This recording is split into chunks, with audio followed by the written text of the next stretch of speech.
السلام علیکم ورحمۃ اللہ وبرکاتہ۔ پچھلے دنوں گوشہ نور چینل پر وظائف کے بارے میں کچھ آڈیوز اپلوڈ کی گئی تھیں، جن میں مختلف وظائف جو ہم کرتے ہیں ان کے جو منفی اثرات ہماری زندگیوں میں مرتب ہوتے ہیں اور جن مشکلات کا ہمیں سامنا کرنا پڑ سکتا ہے اس کے بارے میں ہم نے نشاندہی کی تھی۔ تو اس کے بعد مختلف خواتین کی جانب سے سوالات آئے کہ ہر وقت ہم سب خواتین میں یہ پرابلم ہے کہ ہمیں ہر وقت لگ رہا ہوتا ہے کہ ہم پہ یا جادو کر دیا گیا، یا ہم پہ کوئی نظر بد ہے، یا ہم پہ کوئی برے اثرات ہیں۔ تو ان سے بچنے کے لیے اگر ہم وظائف نہیں کرتے یا ہم عاملین کی ہدایات پر عمل نہیں کرتے تو پھر ہمیں کیا کرنا چاہیے؟ تو جس کے لیے میں نے آپ لوگوں کو یہ کہا تھا کہ جو مسنون دعائیں ہیں نبی کریم صلی اللہ علیہ وآلہ وسلم کی طرف سے اور قرآن پاک میں جو اذکار ہمیں بتائے گئے ہیں ہمیں انہی کو فالو کرنا ہے، جیسے معوذتین ہے، چاروں کل ہے، آیت الکرسی ہے۔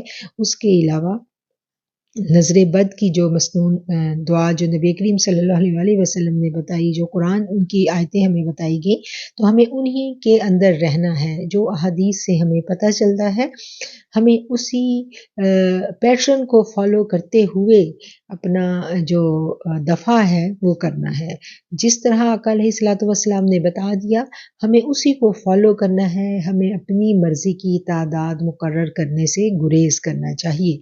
تو اس کے جواب میں خواتین نے جو مجھے میسیجز کیے، جو آپ لوگوں کی طرف سے مجھے بہت زیادہ یہ سوالات آئے کہ ہم پڑھ رہے ہیں، وہ شیاطین سے پناہ کی دعائیں بھی پڑھ رہے ہیں، ہم معوذتین بھی پڑھ رہے ہیں، لیکن ہمارے پرابلمز حل نہیں ہو رہے، تو اب ہم کیا کریں؟ تو میری پیاری بہنوں، اللہ کا قرآن، اس کا ایک ایک لفظ اپنے اندر بہت زیادہ قوت رکھتا ہے، بہت زیادہ تاثیر رکھتا ہے۔ میرے نبی مکرم حضرت محمد مصطفیٰ صلی اللہ علیہ وآلہ وسلم کی احادیث ہماری بہترین رہنمائی کرتی ہیں۔ اب مسئلہ کہاں پر خراب ہوتا ہے؟ مسئلہ وہاں خراب ہوتا ہے جہاں ہمارا جو ایمان کا لیول ہے وہ خراب ہو جاتا ہے، ہمارا فہم خراب ہو جاتا ہے، ہماری معرفت جو ہے، جو سوچنے سمجھنے کی، ایمان لانے کی جو کیا کہنا چاہیے، جو ایک ایمان کی ایک قوت ہوتی ہے، جب وہ ایک خاص لیول سے نیچے آ جاتی ہے تو ہمارے دلوں سے جب ایمان نکل جاتا ہے تو پھر ہمارے الفاظ سے تاثیر ختم ہو جاتی ہے۔ اس ضمن میں آپ کو ایک واقعہ جو ہے اس کی مثال دے کے سمجھانا چاہوں گی، پھر مجھے لگتا ہے کہ ہم بات کو بہت اچھا سا سمجھ سکیں گے۔ ابو علی سینا کا نام آپ لوگوں نے سنا ہوگا۔ ابو علی سینا جو ہیں، یہ ان کا جو دور ہے وہ تقریباً ان کی وفات جو ہوئی تھی وہ 10ویں عیسوی میں ہوئی تھی، اور اگر ہم ہجری سالوں میں دیکھیں تو یہ تقریباً 400 ہجری کے قریب جو تھا ان کا دور تھا، 400 غالباً 428 ہجری میں شاید ان کا وصال ہوا ہے۔ اور یہ اپنے دور کے بہت بڑے فلسفی تھے اور طبیب تھے، ماہر طبیعیات تھے۔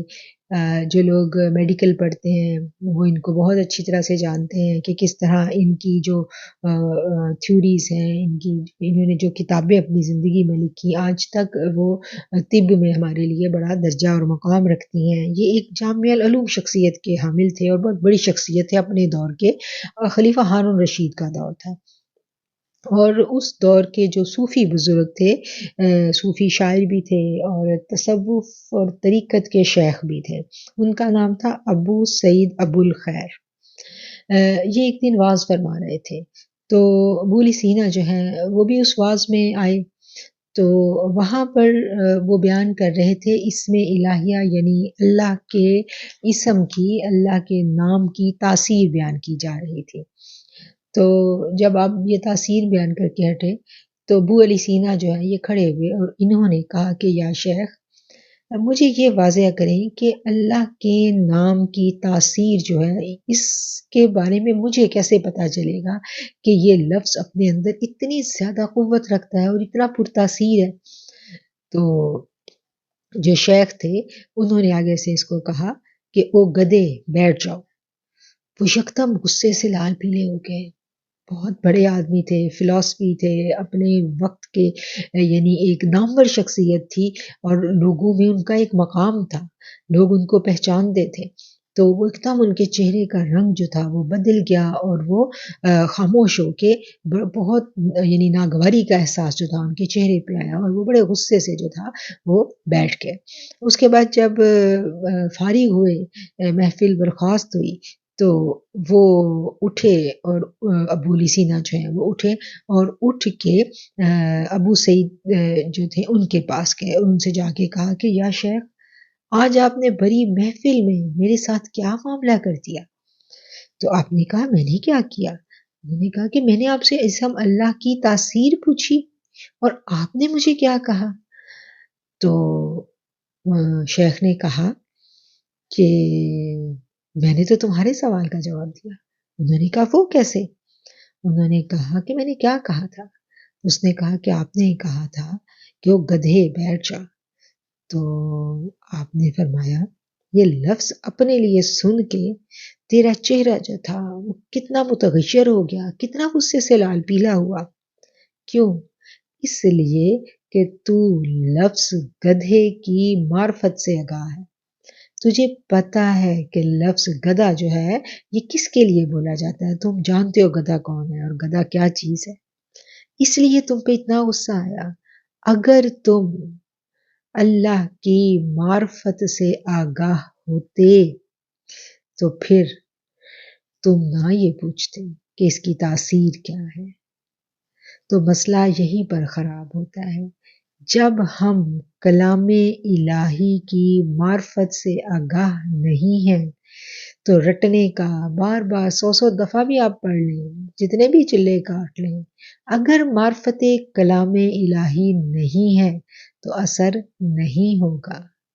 ہم دیکھتے ہیں نا کہ کس طرح صحابہ کرام جو تھے وہ ہمارے پاس واقعہ سب نے سنا ہوگا، سب کو جانتے ہوں گے کہ وہ جا رہے تھے سفر میں قافلہ، تو ایک جگہ وہ انہوں نے قیام کیا اور پھر وہ بچھو نے کاٹ لیا، زہر تھا، تو اس کے لیے جو تھا سورہ فاتحہ کا دم کیا صحابی رسول صلی اللہ علیہ وسلم نے، تو اس سے کیا تھا ان کو شفا ملی. کیوں؟ کیونکہ آپ دیکھیں کہ انہوں نے جب آ کے آقا علیہ الصلوۃ والسلام کے پاس عرض کی اور سارا واقعہ بتایا تو آپ نے تائید کی اس بات کی، کیونکہ قرآن کہتا ہے وَنُنَزِّلُ مِنَ الْقُرْآنِ مَا هُوَ شِفَاءٌ وَرَحْمَةٌ لِّلْمُؤْمِنِينَ، کہ قرآن جو ہے ہم نے نازل کیا، اس میں شفا ہے، اس میں رحمت ہے.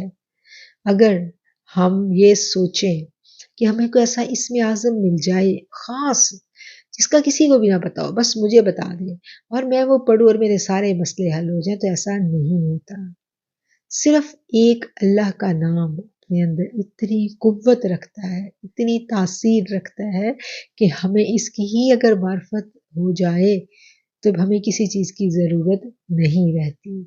ہمیں قرآن کی معرفت ہو جائے، ہمیں پتہ چل جائے کہ یہ جو موزتین ہے، ہم یہ صورتیں جو ہم پڑھتے ہیں قل اعوذ برب الفلق، قل اعوذ برب الناس، ٹھیک ہے، اور یہ جو اللہ سے پناہ مانگنے کی جتنی دعائیں ہم مانگتے ہیں، اگر ہمیں ان کا مفہوم اور معنی اس کی معرفت عطا ہو جائے، ہمیں سمجھ میں آ جائے، تو پھر ہمیں کبھی بھی وظیفے مانگنے کے لیے ادھر ادھر بھٹکنا نہ پھرے. آج کل تو پیسے دے کے وظیفے مانگے جاتے ہیں نا، تو پھر کسی چیز کی ضرورت نہیں رہتی.